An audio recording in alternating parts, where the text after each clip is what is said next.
নমস্কার বন্ধুরা, এই মাত্র পাওয়া সবচেয়ে বড় খবর।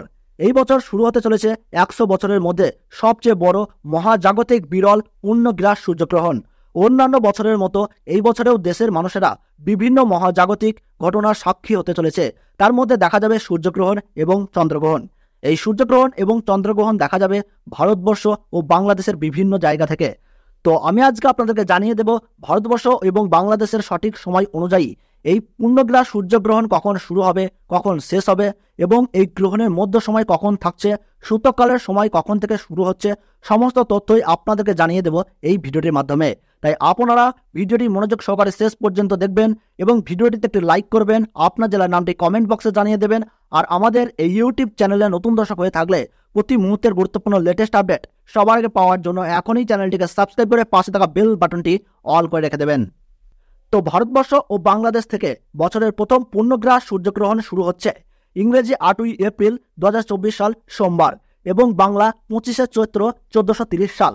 ভারতবর্ষের সঠিক নির্ভুল সময়সূচি অনুসারে এই গ্রহণ আরম্ভ হচ্ছে রাত্রি 9:12 গ্রহণের মধ্য সময় থাকছে রাত্রি 11:47 এবং গ্রহণ পুরোপুরিভাবে সমাপ্ত হচ্ছে রাত্রি 2:22 এই গ্রহণের গ্রাসমান রয়েছে 1.056 এবং বাংলাদেশের সঠিক সময়সূচি অনুসারে বছরের প্রথম পূর্ণগ্রাস সূর্যগ্রহণ শুরু হচ্ছে রাত্রি 9:42 গ্রহণের মধ্য সময় থাকছে রাত্রি 12:17 এবং গ্রহণ পুরোপুরিভাবে সমাপ্ত হচ্ছে রাত্রি 2:52 এই গ্রহণের মোট স্থিতিকাল 5 ঘন্টা 10 মিনিট।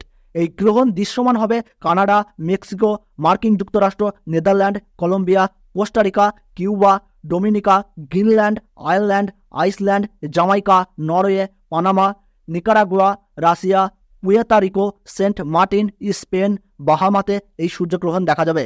তবে ভারতবর্ষ ও বাংলাদেশ থেকে এই গ্রহণটি দেখা যাবে না, কারণ এই পূর্ণগ্রাস সূর্যগ্রহণ চলাকালীন সময়ে ভারতবর্ষ এবং বাংলাদেশে এই সময় রাত্রি থাকবে, যার ফলে সূতককালের সময় থেকে শুরু করে গ্রহণ শেষ সময় পর্যন্ত গর্ভবতী মহিলা, শিশু ও সাধারণ মানুষের ক্ষেত্রে কোনো বিধিনিষেধ থাকছে না। শাস্ত্র অনুযায়ী নিয়ম পালনের ক্ষেত্রে কোনো বাধ্যবাধকতা নেই। তো বন্ধুরা, ভিডিওটি ভালো লাগলে আমাদের এই চ্যানেলটি সাবস্ক্রাইব করবেন, আপনার জেলার নামটি কমেন্ট বক্সে জানিয়ে দেবেন এবং ছোট্ট একটি লাইক দিয়ে উৎসাহিত করবেন।